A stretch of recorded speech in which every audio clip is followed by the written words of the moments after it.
ہے ذرا اس کو بہت کانسنٹریشن سے سننا ہے کافی تفصیل میں. اب لفظ جن جو ہے یہ جیم نون نون سے ہے. اس کا مطلب چھپی ہوئی چیز.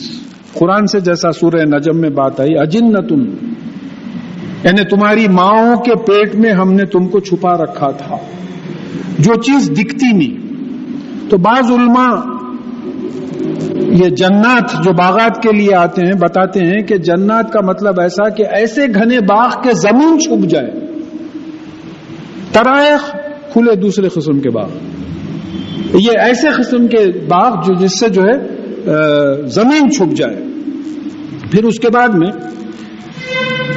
یہ سورہ ابراہیم ہجر سے معلوم ہوتا ہے کہ جن ہم سے پہلے پیدا کیے گئے، جیسا روایتوں میں آتا اور سائنٹیفیکلی بھی یہ بات ثابت ہے کہ زمین ایک زمانے میں آگ کا گولا تھی، وہ آہستہ آہستہ ٹھنڈی ہونے لگی. تو جب ہو سکتا ہے کہ جب آگ کا گولا تھی تو اس وقت جن ہی جو ہے یہاں بستے تھے. پھر اس کے بعد میں یہ بات آئی ہے کہ سورہ اس میں رحمان وغیرہ میں بات بتائی ہے کہ معارج من النار، یہ جن کس سے بنائے گئے؟ آگ سے جو چیز نکلتی ہے اس سے بنائے گئے. اب آرڈنری سائنس میں کیا بولیں گے؟ آگ سے کون سی چیز نکلتی؟ ہیٹ نکلتی، گرمی سے بنائیں گے. اب اور ہائیلی سائنٹیفک ٹرمز میں کیا بولیں گے؟ Infra red radiation. آپ استری تو کرتے ہیں، استری کے پاس آپ قریب گئے جا کے ہاتھ لگائے تو آپ کو بھاپ لگتی، اب باہر نکلے تو سورج کی گرمی لگتی ہے آپ کو. آگ نہیں ہے یہ، مگر وہ آگ جو سورج کی آگ ہے اس کی گرمی محسوس ہو رہی ہے. تو یہ ہیٹ ویو سے جو ہے یہ جنات بنائے گئے. انسان بنائے گئے مٹی سے، فرشتے بنائے گئے نور سے، الیکٹرو میگنیٹک ریڈیشن، اور پھر جنات بنائے گئے ہیں نار سے، نار کی بھاپ سے. تو ان کے مقصد کا کیا تھا؟ وما خلقت الجن والانس الا لیعبدون. اور ہم نے جنوں اور انسان کو نہیں بنایا مگر صرف اس لیے کہ وہ ہماری غلامی کریں. یہ اللہ تعالیٰ کی غلامی کے لیے بنائے گئے تھے. پھر پانچواں پوائنٹ یہ ہے کہ یہ سلیمان علیہ السلام کے لیے کام کرتے تھے، سول انجینئرنگ ورکس کرتے تھے، کئی چیزیں کرتے تھے سلیمان علیہ السلام کے لیے. پھر چھٹی بات یہ ہے کہ سورہ احقاف میں جیسی بات آئی ہے یہاں بھی وہی بات آ رہی ہے کہ انہوں نے قرآن سنا تھا. نخلا جو مکہ معظمہ سے کچھ فاصلے پہ ہے، وہاں غالباً حدیبیہ سے واپس ہو رہے تھے رسول اللہ صلی اللہ علیہ وسلم، وہاں فجر کی نماز میں انہوں نے قرآن سنا. اور پھر سورہ انعام کی 13ویں 131ویں آیت سے ثابت ہوتا ہے کہ ان کے پاس بھی رسول بھیجے گئے، جنوں کے پاس بھی رسول بھیجے گئے. اور پھر جیسا فرشتوں کے بارے میں ہے کہ وہ آسمانوں میں رہتے ہیں اور یہاں نازل ہوتے ہیں، جن زمین پہ رہتے ہیں لیکن آسمانوں پہ گھومتے رہتے ہیں. اور پھر اب جو ہے ان کا گھومنا روک دیا گیا تھا. رسول اللہ صلی اللہ علیہ وسلم نبی بننے کے بعد، محمد صلی اللہ علیہ وسلم نبی بننے کے بعد ان کو آسمانوں پہ آنا جانا بند کر دیا گیا تھا. تو اسی کی تلاش میں یہ نکلے تھے دیکھنے کے لیے کہ آخر کیا بات ہے. اب آپ یہاں سے حدیث پہ پھر سورہ کہف کی 50ویں آیت سے ثابت ہے کہ شیطان جن تھا، وَكَانَ مِنَ الْجِنِّ، شیطان جن تھا. اب یہ قرآن کی آیتوں سے یہ انفارمیشن آپ کو ملتا، باقی کا تو یہاں آئے گا. حدیث میں ایک بہت امپورٹنٹ حدیث ہے جو بہت سے لوگ نہیں معلوم کیوں مس کر دیتے، کہ رسول اللہ صلی اللہ علیہ وسلم نے کہا کہ تم میں سے کوئی ایسا نہیں جس کے ساتھ ایک جن اور ایک ملک، ایک فرشتہ وابستہ نہ ہو. صحابہ نے پوچھا آپ کے ساتھ بھی؟ تو کہا کہ ہاں میرے ساتھ بھی، لیکن میرا جن اب اسلام کے خلاف نہیں بھڑکاتا، اچھا ہو گیا ہے وہ. تو اس میں یہ سکت بتا دی گئی حدیث میں. اچھا، پھر اس کے بعد میں بعض احادیث میں آیا ہے کہ بعض جنہوں نے رسول اللہ صلی اللہ علیہ وسلم سے گزارش کی کہ ہڈی اور لید گھوڑے کی جو غلاظت ہوتی ہے اس کو استنجا کرنے سے، پیشاب کرنے کے بعد بلاٹ کرنے سے اپنی قوم کو روکیے، کیونکہ یہ ہماری غذا ہے. اب میرا فیلڈ کیونکہ سائنٹیفک رہا ہے بیک گراؤنڈ، اس میں آرگینک کمپاؤنڈز ہوتے اور یہ چیزوں کو آپ ہاتھ لگائے تو گرم رہتے، تو یعنی the heat consumes it. آگ جو ہے اس کو جلاتی ہے. آپ کبھی ایسی کچی ہڈی ڈال کے دیکھیں, تھوڑے دن میں جو ہے بالکل برا ہو کے آر پار ہو جاتی ہو, پوری ختم ہو جاتی. لید ویسی, پتہ ہی نہیں چلتا کہ یہاں سے گھوڑا گیا تھا کبھی ایسا. تو اب پھر اس کے بعد میں ایک بات یہ آئی ہے کہ سورت کے قرآن کے آخری میں بات آئی ہے کہ آخری سورت قل اعوذ برب الناس ملک الناس الہ الناس من شر الوسواس الخناس الذی یوسوس فی صدور الناس من الجنات والناس. تو اس سے بھی یہ بات ثابت ہوتی ہے, قرآن سے یہ حدیث کی تائید ہوتی ہے کہ وسوسے ڈالتے ہیں جن, انسانوں کے ساتھ جن بھی جو ہے وسوسے ڈالتے ہیں. انسان کا وسوسہ ڈالنا کیا ہے کہ بھئی آپ نماز کو آ رہے ہیں, کوئی بول رہے ہیں ارے بہترین میچ چل رہا ہے حضرت خزا پڑھ لو چلو, یہ انسان کا وسوسہ ہے. جن کا وسوسہ پہچاننا پڑتا آپ کو, اندر سے ایک برا خیال آتا کہ کوئی غلط جگہ پہ آپ نظر ڈالنے کے لیے ترغیب دے رہی, دیکھو دیکھو, اس کے بعد میں آپ کو ایک دم احساس ہوا کہ یہ بات غلط ہے, وہ ملک ہے اندر کا. تو اس کو پہچانیں گے کیسا آپ؟ ملک جو ہے, فرشتہ جو ہے, آپ کا کانشنس معلوم ہوتا ہے, ضمیر ملامت کر رہا. اور یہ جو جن ہے وہ آپ کا ایول ڈیزائر ہے, بری خواہش. تو اب یہ پورے بیک گراؤنڈ کے بعد ہم انشاءاللہ یہ سمجھنے کی کوشش کریں گے. اور پھر یہاں جو پہلی آیت شروع ہو رہی, اس سے ثابت ہوتا ہے کہ رسول اللہ صلی اللہ علیہ وسلم نے جنوں کو نہیں دیکھا, اسی لیے وحی کی گئی کہ آپ کو جنوں کے ایک جماعت نے سنا ہے. بسم اللہ الرحمن الرحیم, اللہ کے نام کے ساتھ جو فائدہ پہنچانے والا ہے, رحم کرنے والا ہے, ترس کھانے والا ہے. قل اوحی جنی وقالوا انا سمعنا قرانا عجبا. آپ کہہ دیجئے کہ مجھ پہ وحی کی گئی ہے کہ جنوں کی ایک جماعت نے قرآن سنا اور انہوں نے کہا کہ بے شک ہم نے ایک عجیب قرآن سنا, ونڈرفل قرآن. دیکھیے یہاں ان کا پورا امپیکٹ دیکھیے. یہدی الی الرشد, یہ جو ہے سیدھے راستے کی طرف ہدایت دیتا ہے. سنے بھی, اینالائز بھی کر لیے, جن کرے ہم نہیں کرے. قرآن سنے, عجیب قرآن سنے, ونڈرفل, بہترین قرآن سنا گیا, اور یہ سیدھے راستے کی طرف جو ہے ہدایت راستہ بتاتا ہے. فآمنا بہ, تو ہم نے اس پہ ایمان لایا. کیا شان ہے, یہ انسٹنٹ ایمان ہے. ادھر سنے, ادھر ایمان لائے. یا سنے بھی تو جو ہے بحثی میں پڑ گئے, یہ کرے. تو اس سے ہم کو لباس علماء یہاں اشارہ کرے ہیں کہ اس سے ہم کو سبق لینا ہے. پھر انہوں نے کہا کہ اب سنتے اتنے متاثر ہوئے کہ کہا کہ وَلَن نُشْرِكَ بِرَبِّنَا أَحَدًا, اب ہم اپنے پالنے والے اللہ کے ساتھ کسی اور کو شریک نہیں کریں گے. پالنے والا اللہ ہی ہے, ختم, کوئی اور پالنے والا نہیں ہے. یہاں بات آ گئی کہ جو ہے ہمارا پالنے والا اللہ ہی ہے. ہم ہرگز اللہ تعالیٰ کے ساتھ کسی اور کو اپنا پالنے والا نہیں سمجھیں گے. ہمارے پاس جو شرک کے نقشے ہیں وہ یہ پالنے والے میں ہی شرک ہوتا ہے. کوئی سمجھا کہ بھائی دولت سے عزت ہوتی ہے, دولت کی پوجا کرنے لگا. کوئی سمجھا کہ اسٹیٹس سے ہوتی ہے, میں اگر بڑا آفیسر بن گیا تو جو ہے وہ عہدہ مجھے پالے گا. کوئی سمجھا کہ میں کلب کا ممبر بن گیا تو وہ مجھے پالے گا. جائیداد بنا لیا تو وہ مجھے پالے گا. مشہور ہو گیا, کھیل کے لوگ لے کے آ کے آٹوگرافس لے رہے ہیں تو وہ مجھے پالے گا. تو بولے نہیں, نہ آپ کو شہرت پالتی ہے, نہ عہدہ پالتا ہے, نہ ماں باپ پالتے ہیں, نہ آپ کا باس, نہ نوکری, کوئی چیز نہیں. پالنے والا اللہ ہے. اور یہ اس کا ہم وعدہ کر کے آ چکے ہیں عالم ارواح میں کہ سورہ آراف کی 172 سے 174 آیات میں ہم پڑھ چکے ہیں کہ اللہ تعالیٰ نے آدم علیہ السلام کی اولاد کے پشت سے ان کی ذریات, ان کی پوری اولاد نکالی تھی, اور پھر ان سے گواہی لی تھی کہ کیا میں تمہارا پالنے والا نہیں ہوں. اور سب نے گواہی دی کہ ہم بے شک آپ ہمارے پالنے والے ہیں. تو اللہ تعالیٰ نے کہا کہ میں یہ گواہی اس لیے لے رہا ہوں کہ کل تم قیامت کے دن یہ نہ کہو کہ شرک ہمارے ماں باپ کرتے تھے اس لیے وہ بھی مشرک ہو گیا. نہیں, ہم سب اس ایکسپیرینس سے گزر کے آئے ہیں. تو میں بار بار یہ بات اس کے ساتھ بتاتے رہتا ہوں. کوئی صاحب بولے صاحب یاد نہیں ہے ہمارے کو, بولا قرآن نہیں ہے اس لیے سچ ہے, یہ ایکسپیرینس ہوا ہے. نہیں مگر یاد نہیں ہے. آپ پیدا ہوئے سو یاد ہے, اماں کے پیٹ سے نکلے تھے سو یاد ہے آپ کو. نہیں یاد ہے, تو پھر آپ پیدا ہی نہیں ہوئے پھر, کیونکہ آپ کو یاد ہی نہیں ہے. اتنا بڑا حادثہ آپ کی زندگی میں ہوا, آپ اس دنیا میں آئے اور آپ کو یاد نہیں ہے, پھر کیسا پیدا ہوئے آپ؟ تو قرآن میں جو بات آتی ہے وہ حق ہوتی ہے, مان لینا پڑتا. تو جنہوں نے جب قرآن سنا انہوں نے کہا کہ ہم اب آپ کے سوا کسی اور کو پالنے والا نہیں سمجھیں گے, اس میں کسی کو ہم شریک نہیں, ہرگز شریک, لن کا مطلب ہرگز شریک, ول نیور ڈو اٹ.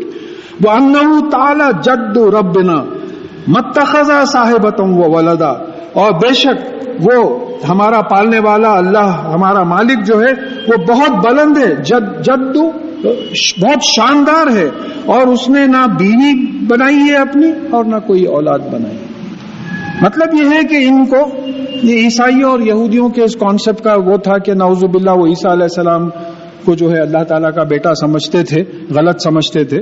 تو انہوں نے یہ اقرار کیا کہ نہ اللہ تعالیٰ کا جو ہے کوئی بیٹا ہے نہ بیوی ہے. وَأَنَّهُ كَانَ يَقُولُ سَفِيهُنَا عَلَى اللَّهِ شَطَطًا, اور بے شک ہمارے پاس کے جو بیوقوف تھے اللہ تعالیٰ کے بارے میں حق سے دور ناانصافی کی باتیں کرتے تھے.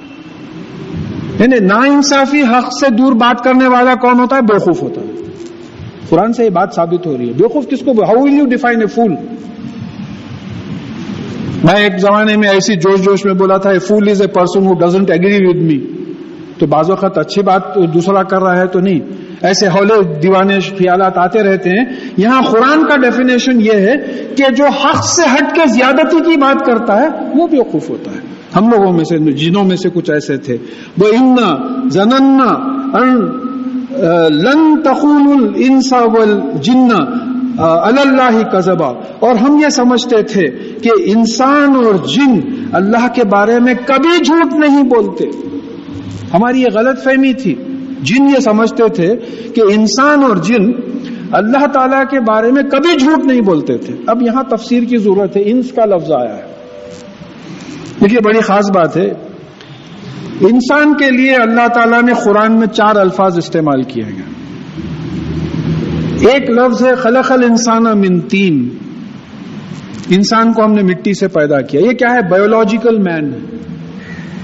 جانور کی حیثیت سے جو انسان ہے یہ انسان کہا گیا ہے اس کو. اب وہ شاعری میں آدمی کو بھی میسر نہیں ہوتا انسان ہونا, اس کو چھوڑ دیجیے آپ. قرآن کے ڈیفینیشن میں آئیے کہ بایولوجیکل مین جو جانور کی طرح ہوتا ہے انسان, اس کو انسان کہا گیا ہے. خلق الانسان من طین. ایک سوشل مین ہوتا, اس میں سے ایک سوسائٹی کا ممبر ہوتا, اس کو یا ایھا الناس کہا گیا ہے. دیکھیں جو ہم کو مخاطب کیا گیا ہے, یا ایھا الناس, اے انسانوں, سوشل مین ہے. اس کو کوئی آرڈرز دیے جا رہے ہیں, انسان کو آرڈرز نہیں دیے جا رہے ہیں. وہ بایولوجیکل مین ہے, جانور کی حیثیت رکھتا ہے. الناس کو آرڈرز دیے جا رہے ہیں. پھر چوتھا بشر. بشر یہ کون سا؟ ایک ٹیکنیکل مین ہے. یہ انفارمیشن پروسیسنگ یونٹ ہے. یہ بشر جو ہے, بشیر, خبر دینے والا. دیکھیے فرشتے پریشان اسی لیے ہو گئے. اللہ تعالیٰ نے کہا کہ میں مٹی سے بشر بنانے والا ہوں. ہم بشر کے معنی نہیں سمجھے برابر. بشیر کا مطلب خبر دینے والا. میں مٹی سے ایک ایسی چیز بنانے والا ہوں جو ایک دوسرے کو خبر دے گی. تھوڑی دیر رکیے, آپ آپس میں ایک دوسرے سے جب بات کرتے ہیں تو کیا کرتے ہیں؟ یا تو آپ اپنی خبر دوسرے کو دیتے یا دوسرے کی خبر خود لیتے. تھوڑی دیر رکیے, اس سے ہٹ کے کوئی کام نہیں کرتے. آپ بشر ہیں, آپ قرآن سے ثابت ہے. آپ یا تو انفارمیشن لیتے یا انفارمیشن دیتے. کیا ہے بھائی, کیسے ہیں بھابھی, کیسے ہیں بچے, کیسے ہیں, ٹھیک ہے, آپ کے پاس کیسے ہیں, کیا ہے, ارے اس کا کیا, پوری باتیں انفارمیشن کی ہوتی ہے. آپ کے بشر ہیں آپ. اور نبیوں اور رسولوں کے لیے بشر کا لفظ زیادہ استعمال ہوا ہے. اس کے بعد میں ایک بہت بڑی چیز ہے جو سب میں امپورٹنٹ چیز ہے, انس. انس, الف نون سین, انس. یہ انس کیا ہے؟ یہ اندر کا آدمی ہے, یہ ڈرائیور. ایک لاری ہے, ایک اندر ڈرائیور بیٹھا ہوا ہے. گڈا ڈرائیور ہے, آپ کو ڈرائیور دکھ رہا نہیں, لاری دکھ رہی.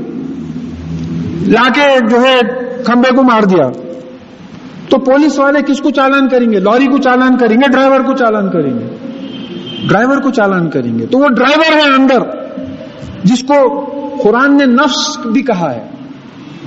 بات اچھا سمجھے, دیکھیے بہت ضروری بات ہے. قرآن نے اس انس کو نفس بھی کہا گیا ہے.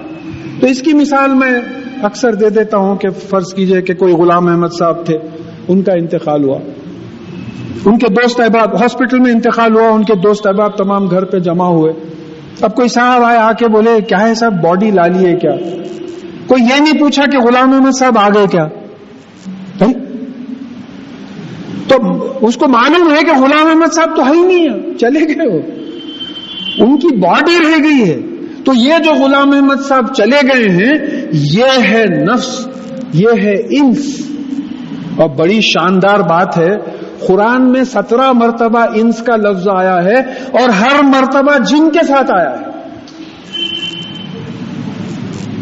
اور ابھی مجھے رونگٹے کھڑے رہ رہے نہیں, میں میری زبانی موجی میں کتاب ہے, آپ کوئی بھی لفظ اگر آپ دیکھنا چاہ رہے ہیں تو اس میں دیکھ لے سکتے ہیں کہ کون سی آیتوں میں. کوئی بڑی بات نہیں ہے, میں آپ کو جو انفارمیشن دے رہا ہوں, ایسا حافظہ نہیں ہے میرا.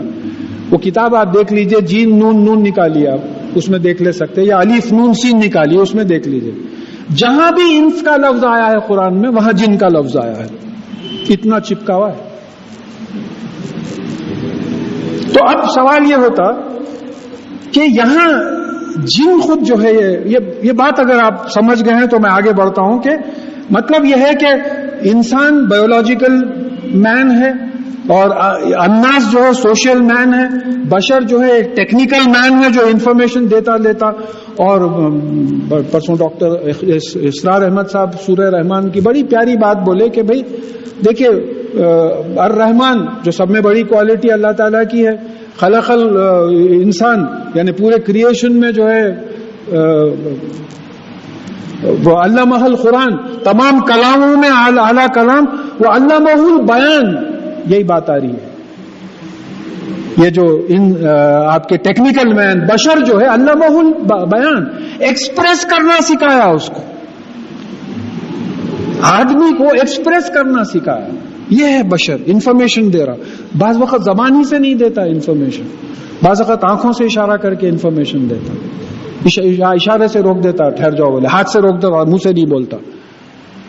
تو اب یہ 4 سٹیجز ہیں جس میں ہمارے لیے سب میں امپورٹنٹ جو ہے وہ انس ہے, نفس ہے, جو ہمارا اندر ڈرائیور ہے, جس کے خلاف قیامت میں ہمارے ہاتھ پیر کان ناک زبان چمڑیاں سب گواہی دیں گے.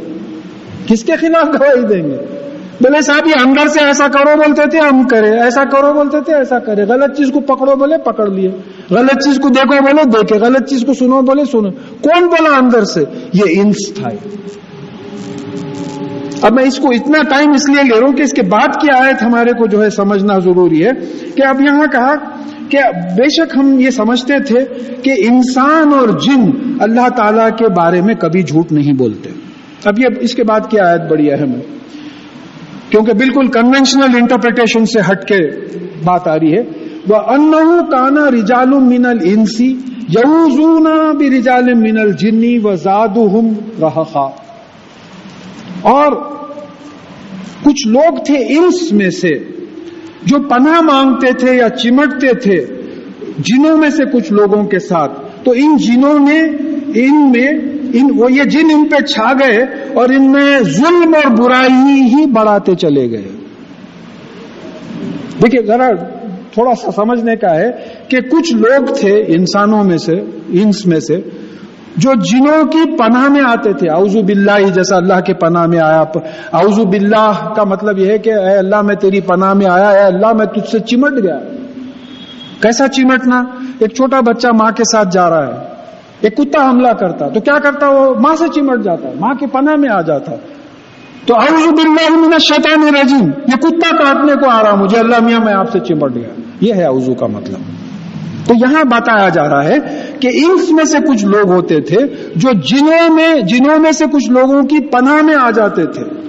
تو یہ جن کیا کیے, ان پہ چھا گئے اور چھا کے ان کو ظلم اور زیادتی میں بڑھانا شروع کرے. اب اس کو آپ کوئی بھی تفسیر اٹھا کے دیکھ لیجئے. اس آیت میں ایک واقعہ کوٹ کیا جاتا ہے کہ پہلے زمانے میں لوگ سفر پہ جب نکلتے تھے تو جنگلوں میں رکتے تھے اور جنگل میں رات کے وقت پکار کے بولتے تھے کہ اے جنوں کے سردار ہم تیری پناہ میں آ گئے, تو ان کو پناہ دے دیتا تھا. مگر یہ کوئی حدیث نہیں ہے، جہاں تک میری پڑھائی ہے یہ کوئی حدیث نہیں ہے، یہ نہیں معلوم یہ واقعہ کس طریقے سے آ گیا۔ اب ہم جو حدیث شروع میں پڑھے ہیں اس کو نظر میں رکھتے ہوئے یہ آیت سمجھنے کی کوشش کیجئے۔ میں ٹائم اس پہ اس لیے لے رہا ہوں کہ ہماری موت، زندگی، جنت، دوزخ کا دار و مدار اسی پہ ہے۔ یہ بات اگر آپ سمجھ جائیں گے تو انشاءاللہ جنت میں جانا سمجھ میں آئے گا، دوزخ سے بچنا سمجھ میں آئے گا۔ دیکھیے رسول اللہ صلی اللہ علیہ وسلم نے کیا کہا کہ تم میں سے کوئی ایسا نہیں ہے جس کے ساتھ ایک فرشتہ اور ایک جن وابستہ نہیں ہے۔ یا رسول اللہ صلی اللہ علیہ وسلم آپ کے ساتھ بھی؟ تو بولے کہا ہاں میرے ساتھ بھی، لیکن میرا جن میری بات سننے لگا، مسلمان ہو گیا ہے وہ۔ آگے آپ کو معلوم ہوگا کہ مسلمان بھی ہیں جن۔ اچھا، پھر دوسری حدیث میں کہا گیا کہ یہ جو فرشتہ ہے ہمیشہ سچی باتوں کی تلقین کرتا ہے، سچائی کی بات کرتا ہے، اور یہ جن جو ہے وہ ہمیشہ جھوٹ کی بات کرتا ہے، جھوٹ کی طرف لے کے جاتا ہے۔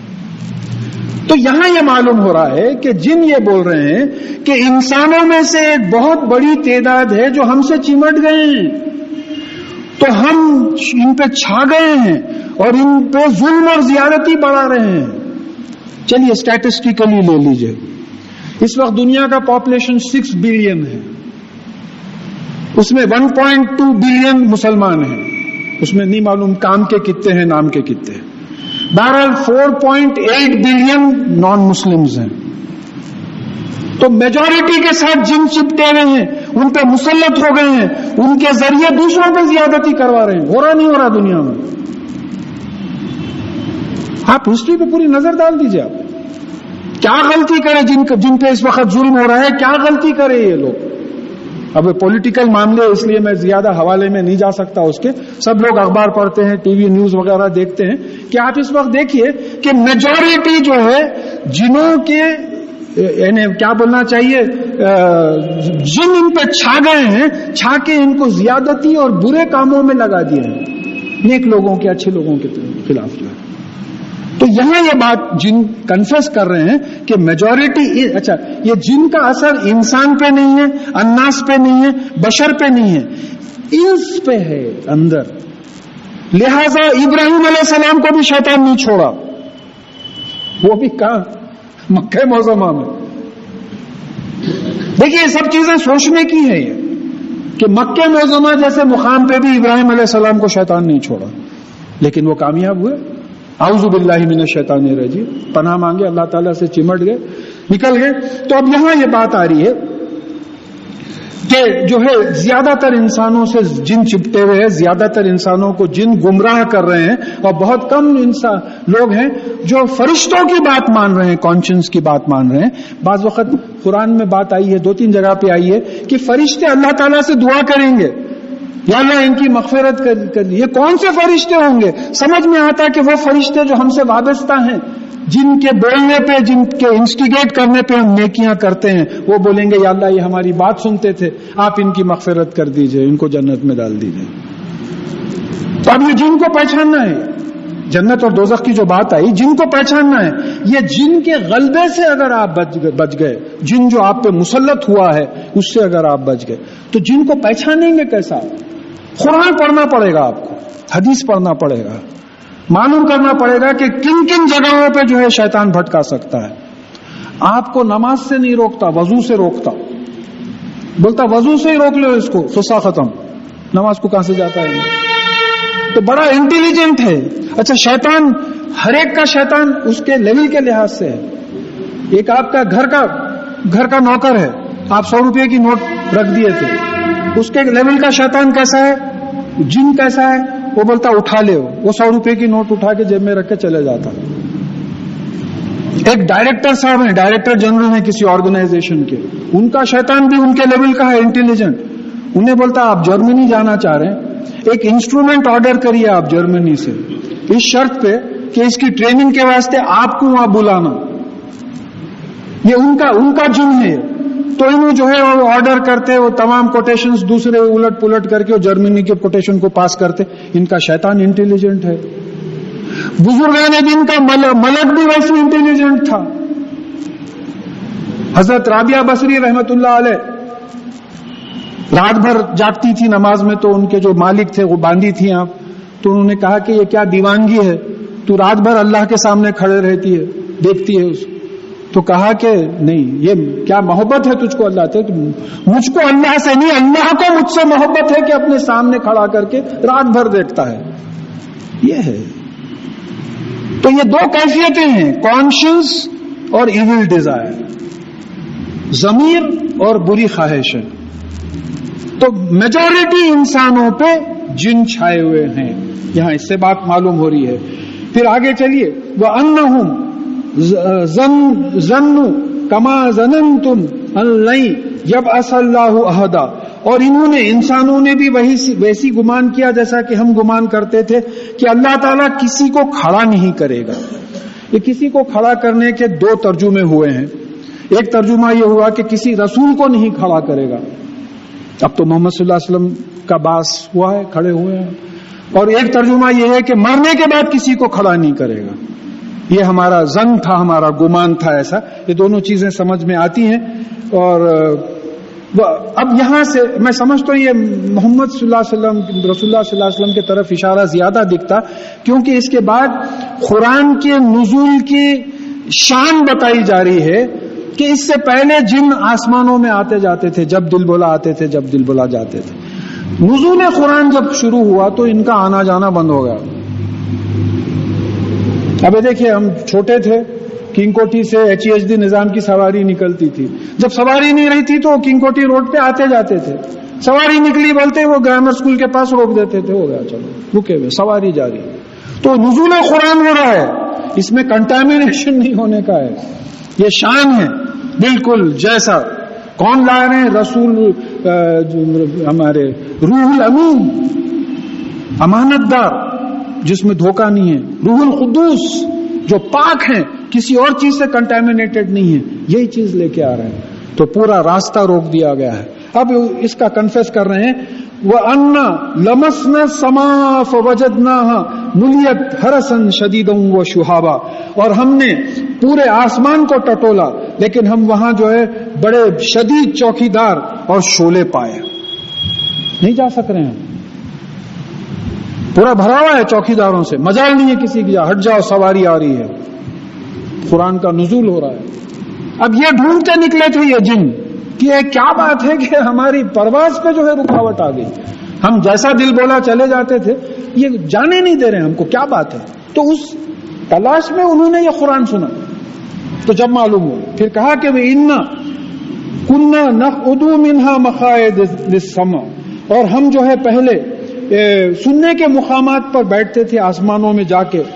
فَمَن يَسْتَمِعِ الْآنَ یجد لہو شہاب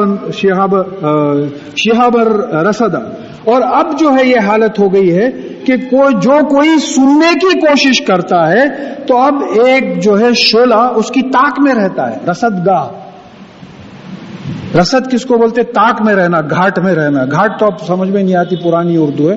کسی کی تاک میں رہنا, کسی صاحب کو جو ہے گنڈوں کو لگا دیے, نکلتے ہی مارو. وہ ہر گلی کے موڑ پہ گنڈے کھڑے ہوئے ہیں, تاک میں ہے, رصد میں ہے کہ ادھر سے آیا تو یہاں ماریں گے, ادھر سے آیا تو وہاں ماریں گے.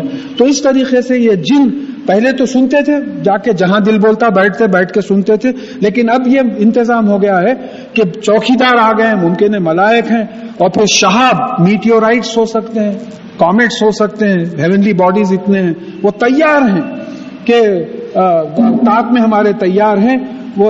اور اس دوسری جگہ پہ آیا کہ وہ ہمارا پیچھا کرتے ہیں, ہم کو جلا کے خاک کر دیتے ہیں, پیچھا کرتے ہیں. وہ انا لا ندری اشر اريد بمن فی الارض ام اراد بهم ربهم رشدا, اور ہم نہیں سمجھ سک رہے ہیں کہ اس رکاوٹ سے یہ جو انتظام ہو رہا ہے یہ اس سے جو ہے زمین والوں کی کوئی تکلیف مقصود ہے اللہ تعالیٰ کو, یا پھر ان کا پالنے والا اللہ ان کو سیدھا راستہ دکھا رہا ہے. ہم کو سمجھ میں نہیں آ رہا تھا. یہ جو رکاوٹ آ گئی تھی تو یہاں جو ہے ہم کو یہ بات سمجھ میں نہیں آ رہی تھی کہ رکاوٹ کائے کے واسطے ہے. کیا زمین والوں پہ کچھ تکلیف دہ چیز نازل ہو رہی ہے, یا پھر ان کا پالنے والا مالک اللہ جو ہے ان کو سیدھا راستہ دکھا رہا تھا؟ نہیں جانتے تھے ہم.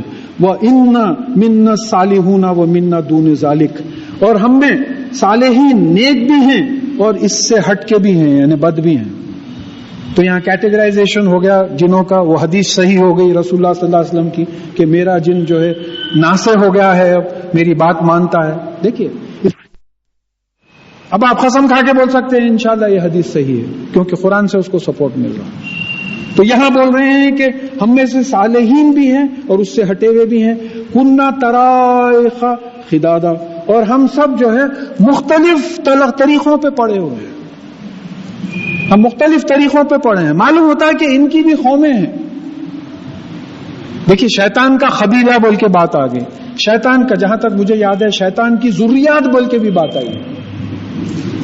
تو جو بھی بچہ پیدا ہوگا اس کے ساتھ ایک جن اور ایک ملک ساتھ آئے گا، اس کے آئے گا. انتظام ہے، یہ سسٹم ہے ہمارا.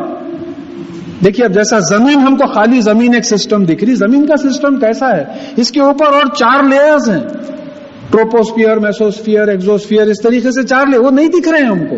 سائنٹسٹ جو ہے اس کو دریافت کریں. اس کے نیچے جو ہے 3 لیئرز ہیں، کرسٹ ہے، مینٹل ہے اور کور ہے، اس کے نیچے ہے.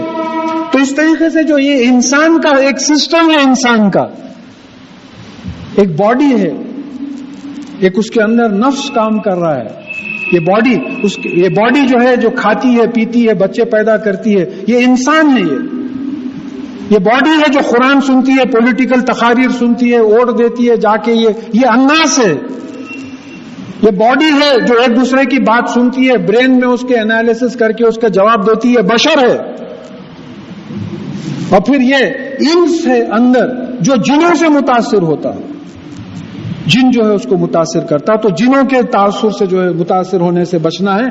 اور پھر کہا کہ وہ انا ظننا ان لن نوجز اللہ فی الارض ولن نوجزہ ہربا. اور ہم سمجھ گئے کہ ہم اللہ تعالیٰ کو زمین میں ہرگز نہیں ہرا سکتے، اور ہم جو ہے اللہ تعالیٰ کو بھاگ کر بھی ہرا نہیں سکتے، عاجز نہیں کر سکتے. سمجھ میں آ گئی بات؟ ہم سمجھ رہے تھے جدھر چاہے گئے، بیٹھے، سن لیے جو سننا ہے، سن کے آگے واپس نہیں. اب ہماری سمجھ میں آ گیا ہے کہ ہم اللہ تعالیٰ کو ڈیفیٹ نہیں دے سکتے، اللہ تعالیٰ کو ہرا نہیں سکتے. وَإِنَّا لَمَّا سَمِعْنَا الْهُدَىٰ آمَنَّا بِهِ، اور جب ہم نے یہ ہدایت کی کتاب قرآن سنی تو ہم اس پہ ایمان لا لیے. سیکنڈ ٹائم ریپیٹ کر کہ یہ جنوں کا گروپ جو قرآن سنا تھا، انہوں نے قرآن سنا اور وہ اس پہ ایمان لا لیے. فَمَن يُؤْمِن بِرَبِّهِ فَلَا يَخَافُ بَخْسًا وَلَا رَهَقًا. تو جو کوئی، یعنی یہ اپنے بارے میں بتا رہے ہیں، ایسا معلوم ہو رہا ہے کہ جو کوئی اپنے پالنے والے مالک اللہ پر ایمان لائے گا تو نہ اس کو کوئی نقصان یا حق تلفی کا خوف ہوگا، نہ رہقا. رہقا ابھی ہم پڑھ چکے ہیں. کیا رہقا کا مطلب یہ ہے کہ اس پہ کوئی مسلط نہیں ہوگا، ظلم اور برائی کرنے کے لیے کوئی مسلط نہیں ہوگا اس کو، جو ایمان لائے گا. ایک اصول ہے یہ. اگر آج ہم پہ کوئی مسلط ہے مطلب ہے کہ ہم ایمان نہیں لائے. دیکھیے ایمان کے سٹیجز ہوتے ہیں، ایمان کے سٹیجز ہوتے ہیں. جیسا حضرت ابو بکر صدیق رضی اللہ تعالیٰ عنہ کا ایمان کہ کسی نے آ کے کہا کہ آپ کے دوست محمد رسول اللہ صلی اللہ علیہ وسلم ایک نئی بات بول رہے ہیں، آسمانوں پہ جا کے آئے معراج. تو آپ نے کہا کہ انہوں نے کہا ہے ایسا، تو کہا تو بولے حق ہے. یہ بھی ایک سٹیج ہے ایمان کا. ایک ہم لوگوں کا بھی سٹیج ہے، مساجد میں بیٹھ کے جو ہے تقاریر میں بولتے کہ وہ میرا جسمانی نہیں ہوئی، روحانی ہوئی، وہ ایک ہنگامہ کرتے. ارے وہ اللہ تعالیٰ جو اتنے بڑے گولوں کو جو ہے گھما رہا ہے، بلینز آف ٹنز کے گولوں کو گھما رہا ہے، وہ اپنے ایک بندے کو یہاں سے وہاں لے جانے میں کیا پریشانی ہے اس کو؟ آپ اللہ تعالیٰ کی قدرت کا اندازہ ہی نہیں لگا سکے. تو یہاں یہ بات ہم کو سمجھنا ہے کہ جو بھی ایمان لایا اپنے پالنے والے اللہ پر، اس کو پالنے والا مانا، اپنا مالک مانا اللہ تعالیٰ کو، تو اس کو نہ کوئی خوف ہوگا حق تلفی کا، نہ اس پہ کوئی چیز مسلط ہوگی برائی اور ظلم کے طرف لے جانے کے لیے، کوئی چیز مسلط نہیں ہوگی. انا من المسلمون، بے شک ہم میں سے مسلمان بھی ہیں جو سرنڈر کر چکے ہیں، سبمٹ کر چکے ہیں، جس میں سے رسول اللہ صلی اللہ علیہ وسلم کا جن شامل ہے. حدیث صحیح ہو گئی.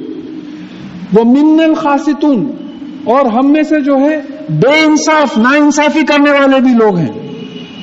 یہ دیکھیے یہ عربی میں ایک بڑی خاص بات ہے، یہ ازداد میں آتا. قسط کے معنی انصاف کے بھی ہیں، نا انصافی کے بھی ہیں. ضعف جو ہے اضافے کے لیے بھی آتا، کمزوری کے لیے بھی آتا. تو اسی طریقے سے رغبت کا لفظ ہے، اس کے اصول ہیں، اللہ کے ساتھ آیا تو یہ مطلب، دوسری چیزوں کے ساتھ آیا تو یہ مطلب، تو یعنی ہم میں مسلمان بھی ہیں، سبمٹ کرنے والے بھی ہیں، اور ہم میں ناانصاف بھی ہیں جن کنفیس کر رہے ہیں. فَمَنْ أَسْلَمَ فَأُولَئِكَ تَحَرُّوا رَشَدًا، اور جو سبمٹ کر دیا، اسلام لا لیا، تو وہی لوگ آزاد ہو کے نکلے صحیح راستے پہ. اب ایک عجیب بات ہے، ہررا کا مطلب کیا ہے؟ طبیعت تڑپ جاتی صاحب بعض الفاظ پہ. ہررا کا مطلب حرارت کس کو بولتے آپ؟ آنکھ کو ہاتھ لگا کے بولے تھوڑی حرارت دکھ رہی، گرمی دکھ رہی. ہیٹ ویوز جو آتے، ہیٹ جو نکلتی، تو جنوں کے لیے ہررا کا لفظ آیا ہے. بھئی نکلنا، انسان کے لیے جو نکلنے کا لفظ آ سکتا تھا وہ بھی آ سکتا تھا. نہیں، قرآن ہے یہ، ہر لفظ ایگزیکٹلی بیٹھنا. وہ جن آگ سے بنائے گئے ہیں، آگ اٹھتی ہے، نکلتی ہے، فلائٹ لیتی ہے. اس طریقے سے یہاں بتایا جا رہا ہے کہ جو ہم میں سے جو ہے اسلام قبول کر لیا، اسلام لایا، اللہ تعالیٰ کی باتوں کو ماننے پہ آ گیا، تو پھر وہ اڑا نکلا سیدھے راستے کی طرف. وَأَمَّا الْخَاسِتُونَ فَكَانُوا لَجَهَنَّمَ حَطَبًا، اور جو ہم لوگوں میں سے ناانصاف ہیں وہ تو جہنم کا ایندھن ہے.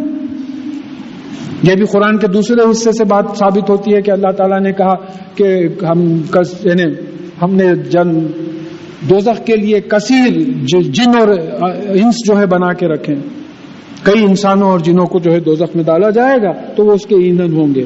اب یہ جو دیکھیے یہ بات یہاں سے شروع ہو رہی ہے کہ خل، یہ سورت شروع ہو، یہ بات کہہ دی. اب پھر وہ خل ہی پہ اب یہ جنوں کا مضمون ختم ہوا.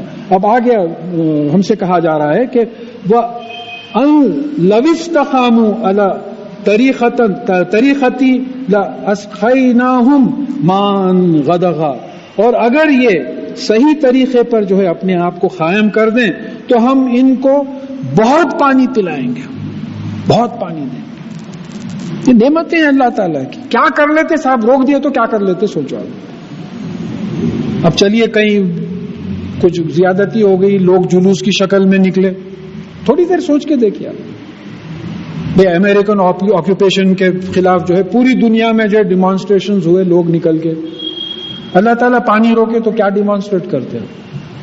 سوائے اس کے کہ جا کے 2 رکعت نماز پڑھ کے دعا کرے پانی کے. ایسا احتجاج زندہ باد مرد آباد تو نہیں کر سکتے.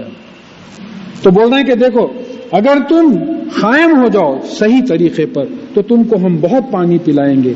لِنَفْتِنَهُمْ فِيهِ، تاکہ ہم اس میں تم کو آزمائیں.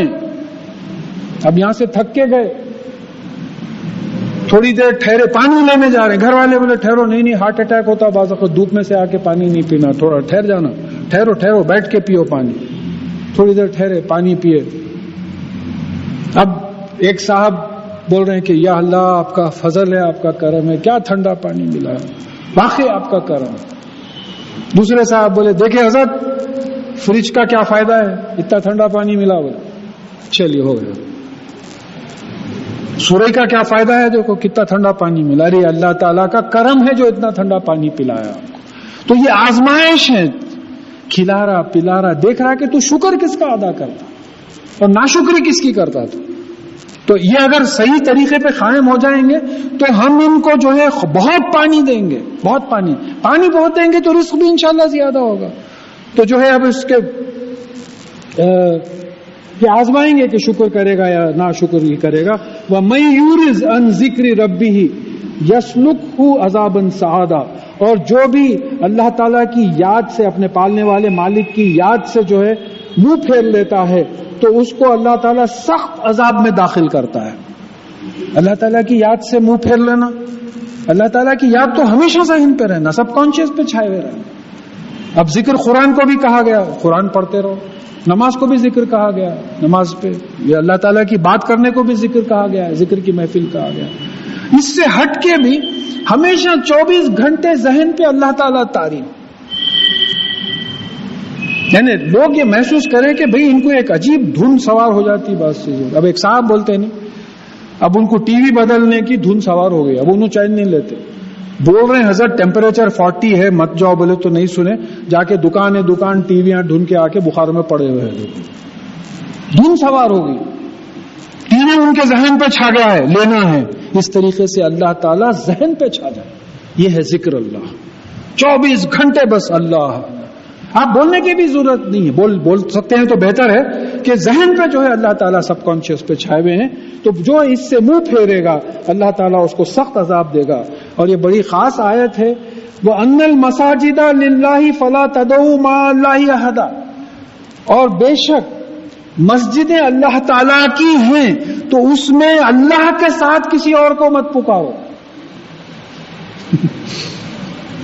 مت پکارو کسی اور. پکارنے میں کئی چیزیں آ جاتی ہیں, کئی چیز. ایک تو پکار ہے کہ کوئی آپ بزرگ کا نام لے لے کے, بعض حوالوں میں پڑھا ہوں میں کہ بعض مساجد میں یہ بزرگوں کا نام لیتے ہیں دعا کے ساتھ. تو ایک تو بات یہ آ گئی کہ ایسا نہیں کرنا چاہیے. دیکھیے اللہ کے سوا کسی سے نہیں پکارنا ہے, بات سب سمجھ میں آ گئی. رسولوں کو بھی نہیں, بزرگان دین کو بھی نہیں. اللہ, مساجد اللہ تعالیٰ کی ہیں, اس میں صرف اللہ تعالیٰ کو پکارو. دوسری بات یہ ہے کہ یہ ذکر کی محفلیں ہیں, یہاں صرف اللہ اور اللہ کے رسول صلی اللہ علیہ وسلم کا ذکر ہو, کسی اور کا ذکر نہ ہو. رسول اللہ صلی اللہ علیہ وسلم کا بھی ذکر اس لیے ہو کہ وہ اطیع اللہ و اطیع رسول میں آ جاتے ہو. ہمارے پاس کیا ہوتا, خطبات ہوتے ہمارے پاس, کہیں اللہ اور اللہ کے رسول صلی اللہ علیہ وسلم کا ذکر نہیں ہوتا. کسی کی سوانح عمری سنائی جا رہی ہے. کیا فرق ہوگا میری زندگی میں؟ اتنا وقت اگر آپ قرآن اور حدیث سمجھائیں تو میری زندگی بدل جائے گی, پلٹ جائے گی. انہوں ایسا کرتے تھے, پھر اتنا ایگزیجریشن. پرسوں میں سنا کوئی بزرگ تھے جو ایک رات میں 1000 رکعت نماز پڑھتے تھے. میں اپنے حساب سے حساب ڈالا تو ایک رات میں نہیں پڑھ سکتے, امپاسبل ہے. نہیں پڑھ ہی نہیں سکتے آپ. خالی رکوع سجدہ قیام ایسا کرتے بھی گئے تو 1000 رکعت نہیں تو گھٹنوں کی پیروں کی کیا حالت ہونا. بڑے بڑے پہلوانا نہیں کرنا ایسا. تو سوال یہ پیدا ہوتا کہ مساجد اللہ کے ذکر کے لیے ہیں, یہاں اللہ کا ذکر کرو. اللہ کے ذکر میں رسول اللہ صلی اللہ علیہ وسلم کا بھی ذکر آ گیا کیونکہ قرآن میں ان کا ذکر ہے, نبیوں کا ذکر اس میں آ گیا. تو ان سے دیکھیں, یہ جو نبی ہیں یہ اللہ تعالیٰ کے سلیکٹڈ لوگ ہیں. رسول اللہ صلی اللہ علیہ وسلم کے بعد ہم جن کو نیک سمجھتے ہیں وہ ہمارا اپنا سلیکشن ہے. وہ اللہ تعالیٰ نے ان کو سلیکشن کا کوئی ہمارے پاس سرٹیفکیٹ نہیں بھیجا ہے. تو ان چیزوں کو روکنے کے لیے بتایا جا رہا ہے کہ مساجد اللہ تعالیٰ کی ہیں, اللہ تعالیٰ کے ساتھ کسی اور کو مت پکارو.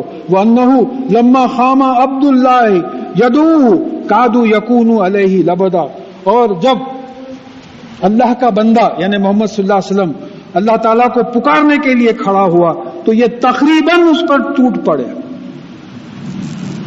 یعنی کچھ ایسے کئی روایتیں آئیں رسول اللہ صلی اللہ علیہ وسلم کے ساتھ جو زیادتی ہوئی, اونٹ کی بجڑی لا کے جو ہے گردن پہ ڈال دیے. لوگ جا کے گھر والوں کو بولے تو وہ آ کے نکالے, اونٹ نہیں سک رہے تھے. تو اونٹ کی بجڑی کتنی نہیں وزندار ہوتی ہے. تو یہ تمام باتیں بتائی جا رہی کہ جب میرا بندہ اللہ کا بندہ جب کھڑے رہا مجھے پکارنے کے لیے تو یہ تقریباً جو ہے اس کے اوپر گر پڑے.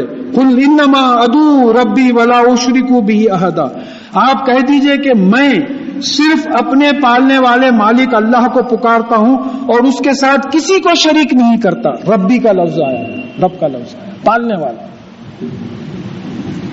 پالنے والا, اصل ہمارا جو شرک ہو رہا ہے پالنے والے کے کو ذہن بننے میں شرک ہو رہا ہے. پالنے والا اللہ ہے. نوکری نہیں پالتی, ماں باپ نہیں پالتے, مالک نہیں پالتا, کوئی نہیں پالتا سوائے اللہ تعالیٰ کے. پالنے والا اللہ ہے. تو رسول اللہ صلی اللہ علیہ وسلم کی زبان سے بھی یہ بات بتائی جا رہی ہے کہ میں اپنے پالنے والے مالک کے ساتھ کسی اور کو شریک نہیں کرتا. قل انی لا املک لکم ضرا ولا رشدا, آپ ان سے کہہ دیجئے کہ بے شک, انی بے شک میں کوئی کنٹرول نہیں رکھتا تمہارے نقصان پر یا سیدھا راستہ بتانے پر. پھر اور کون روک سکتا صاحب؟ جب خاتم النبیین محمد رسول اللہ صلی اللہ علیہ وسلم اس بات کی طاقت نہیں رکھ سکتے کہ ہم کو نقصان پہنچائے یا سیدھا راستہ بتائے, تو ان سے بڑھ کے کون سی ذات ہے سوائے اللہ کے جو آپ کو سیدھا راستہ بتا سکے یا آپ کو نقصان سے روک سکے؟ تو یہ کیا ہو رہا ہے ہم لوگوں میں؟ قرآن کے خلاف چلے جا رہے ہیں. دیکھیے ہم کو باہر والوں سے کوئی تعلق نہیں ہے, اس وقت ہم کو اپنی قوم سے تعلق ہے. یہ ایک ریفارمیشن ہے کہ بھئی قرآن پہ واپس آؤ. یہ کیا ہو رہا ہے؟ یہ باہر کے دشمن تو ہیں مگر یہ اندر کا دشمن کھایا چلے جا رہا ہے. ٹی بی دکھ کے نہیں آتا, ہارٹ دکھ کے نہیں آتا. باہر سے ایک صاحب میرے سے پوچھے تھے, میرے کلیگ پوچھے تھے, صاحب آپ دکھنے کو ہٹے کٹے دکھتے, آپ کو اتنے بیماریاں کئی کو ہے؟ دکھتے نہیں. بولے میں بولا آپ اس سے بڑھ کے بیوقوف سائنٹسٹ نہیں دیکھا میں جو باہر سے دیکھ کے بول رہا کہ اندر کی بیماریاں نہیں دکھتے. بولے تو یہاں یہ بات ہمارے ذہن میں رہنا ہے کہ رسول اللہ صلی اللہ علیہ وسلم سے ڈکلیئر کروایا جا رہا ہے کہ میں کسی کا نقصان کرنے کا یا کسی کو سیدھا راستہ بتانے کی لا عملی کو میں قوت نہیں رکھتا, میں کنٹرول یا طاقت نہیں رکھتا. قل انی لن یجرنی من اللہ احدا, آپ کہہ دیجئے کہ مجھے اللہ سے کوئی نہیں بچا سکتا. کون بول رہے ہیں؟ رسول اللہ صلی اللہ علیہ وسلم سے بولنے لگوایا جا رہا ہے کہ آپ کہہ دیجئے کہ مجھے اللہ تعالیٰ سے کوئی بچا نہیں سکتا. وَلَنْ أَجِدَ مِن دُونِهِ مُلْتَحَدًا, اور میں اللہ تعالیٰ کے سوائے کوئی پناہ کا مقام نہیں پاتا. اشرف المخلوقات انسان, انسانوں میں نبی اور رسول, نبی اور رسولوں میں محمد صلی اللہ علیہ وسلم. آپ فرما رہے ہیں کہ اللہ کے سوا کوئی بچنے کا مقام نہیں ہے. جب آپ کو کوئی مقام نہیں ہے تو پھر ہمارا کون سا مقام ہے؟ وہ ایک ہی سہارا ہے. وہ سہارے کو چھوڑ دیے ہیں آپ, وہ سہارے کو چھوڑ دیے ہیں, اسی لیے یہ مار کھا رہے ہیں. چوتھا ایک 2-4 آدمی مل کے 1.2 بلین مسلمانوں کو نہیں سمجھا سکتے. ہر ایک کا دائرہ ہوتا, ہر ایک کا دائرہ ہوتا. اپنے اپنے دائرے میں لوگ کوشش کریں کہ لوگوں کو قرآن اور حدیث پہ واپس لے کے آئیں کہ اس سے علاوہ جو ہے آپ کا کوئی بچانے والا نہیں ہے. الا بلاغا من اللہ و رسالتہ, اور میری پناہ قائم ہے. میرا کام کیا ہے کہ اللہ کی طرف سے جو بات آ رہی ہے, جو میسجز آ رہے ہیں وہ پہنچا دوں. That's my duty. میں کسی کو ہدایت نہیں دے سکتا, کسی کا نقصان نہیں کر سکتا, کسی کا فائدہ نہیں کر سکتا. یعنی بات سمجھنا, جب رسول اللہ صلی اللہ علیہ وسلم نہیں کر سکتے تو پھر اور کوئی کیسا کر سکتا ہے؟ اگر کوئی ایسا سوچتا ہے تو قرآن کے خلاف سوچتا ہے, اور قرآن کے خلاف سوچنا, کتاب ہاتھ میں ہے, گناہ کے علاوہ اور کچھ نہیں ہو سکتا. اس کو گناہ ہی بولیں گے. اللہ تعالیٰ ہم سب کو معاف کریں. وَمَن يَعْصِ اللَّهَ وَرَسُولَهُ فَإِنَّهُ لَهُ نَارَ جَهَنَّمَ خَالِدِينَ فِيهَا أَبَدًا.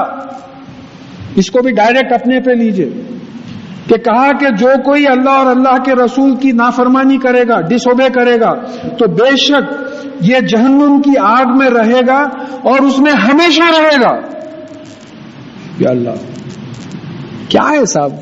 امیجن کرنے کی سوچ. باہر نکلنے کو ہیبت ہو رہی ہے, خالی 38 ڈگریز میں باہر نکلنے کو ہیبت ہو رہی ہے. وہ آگ جو جس کا ایندھن انسان اور پتھر ہوں گے, ایسا معلوم ہوتا ہے کہ 5000 ڈگری سینٹی گریڈ کے اوپر تو ہوگی وہ, کہ پورا جلا کے ستیہ ناش کر دے گی. پتھروں کو جلانا معمولی بات نہیں ہے. ایک چائے بناتے ہیں تو پانی کا جو ہے 100 ڈگری ٹیمپریچر رہتا. آپ کے جو گیس کی آگ جلتی ہے اس کی 900,000 ڈگری ٹیمپریچر رہتا. لکڑیوں کی جو آگ رہتی 700-800 ڈگری ٹیمپریچر رہتا. تو دیکھیے بات سمجھیے, جو بھی دیکھیے یہاں بات بہت کلیئر ہے. وَمَن يَعْصِ اللَّهَ وَرَسُولَهُ, جو بھی اللہ اور اللہ کے رسول صلی اللہ علیہ وسلم کی نافرمانی کرے گا تو فَإِنَّا, تو وہ بے شک نار جہنم کی آگ میں رہے گا. خالدین فیہا ابدا, اس میں رہے گا ابد, ہمیشہ. پھر اتنے ڈراوے کے بعد بھی جو ہے ہماری عقلیں ٹھکانے نہیں آتی. ہماری عقلیں کیوں؟ یہ سورہ جن چل رہا ہے, یہ جن بھٹکا رہے ہیں ہم کو. غلط جن جو ہے یہ بھٹکا رہے ہیں, یہ بھولنا نہیں ہے. سورہ جن چل رہا ہے, یہ جو ہے بھٹکا رہے ہیں. پھر کہا کہ حتی اذا راؤ ما یعودون فسیعلمون من اضف ناصرا واقل عددا, یہاں تک کہ جب وہ دیکھ لیں گے, یہ جھٹلانے والے دیکھ لیں گے جس کا ان سے وعدہ کیا جاتا ہے. اب یہاں وعدہ کس کا کیا جاتا ہے؟ موت کا بھی ہو سکتا, عذاب کا بھی ہو سکتا, قیامت کا بھی ہو سکتا. زیادہ اشارہ قیامت کے طرف ہے. تو اس وقت جان لیں گے کہ کمزور کون ہیں اور گنتی میں کون لوگ کم ہیں.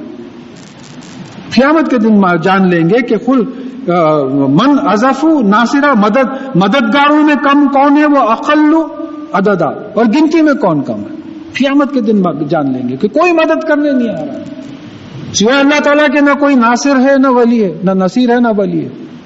کوئی مدد کرنے نہیں آ رہا ہے. اور پھر جو ہے قل ان ادری قریب ما توعدون ام یجعل لہ ربی امدا، اور میں نہیں جانتا کہ تم سے جس چیز کا وعدہ کیا جاتا ہے، عذاب ہو یا قیامت، کہ وہ اللہ تعالیٰ نے اس کو نزدیک بنایا ہے یا اس کو دور رکھا ہے. میں نہیں جانتا. یعنی اللہ تعالیٰ رسول اللہ صلی اللہ علیہ وسلم کو یعنی یہ ظاہر کروانا چاہ رہے ہیں کہ آپ کا علم لمیٹڈ ہے، آپ یہ چیزیں جو ہے نہیں جانتے. عالم الغیب، وہ ہے عالم غیب کی چیزوں کو جاننے والا. فلا یظہر علی غیبہ احدا، تو وہ اپنے غیب کا علم کسی پہ ظاہر نہیں کرتا. الا من ارتضی من رسول فانہ یسلک من بین یدیہ ومن خلفہ رصدا، سوائے ایسے رسول کے جن کو وہ چن لیتا ہے، پسند کرتا ہے، پھر اس کے آگے پیچھے ایک پہرے دار لگا دیتا ہے کہ وہ غیب کا علم ادھر ادھر جانا نہیں، پہرے دار لگا دیتا ہے. لیعلم ان قد ابلغوا رسالات ربی، کہ وہ جان لے کہ وہ اپنے پالنے والے مالک اللہ کے جو ہے پیغامات کو صحیح جگہ پہ پہنچا دیا ہے. وَأَحَاطَ بِمَا لَدَيْهِمْ، اور وہ ان کے پاس، رسولوں کے پاس، سب لوگوں کے پاس جو بھی ہے اس کا احاطہ کیے ہوئے ہیں، انکمپس کیے ہوئے، گھیرے ہوئے ہیں. وَأَحْصَىٰ كُلَّ شَيْءٍ عَدَدًا، اور ہر چیز کی گنتی اس کے پاس ہے، ہر چیز گنا ہوا ہے. بھئی آپ مسجد کے دفتر میں جا کے دیکھیں، ہو سکتا ہے کہ جا نمازیں کتنے ہیں، پنکھے کتنے ہیں، ٹیوب لائٹس کتنے ہیں، لکھنے میں غلطی ہو سکتی ہے، مگر اللہ تعالیٰ کے پاس پوری کائنات کا پورا معاملہ جو ہے لکھا ہوا ہے کہ کون سی چیز کتنی ہے.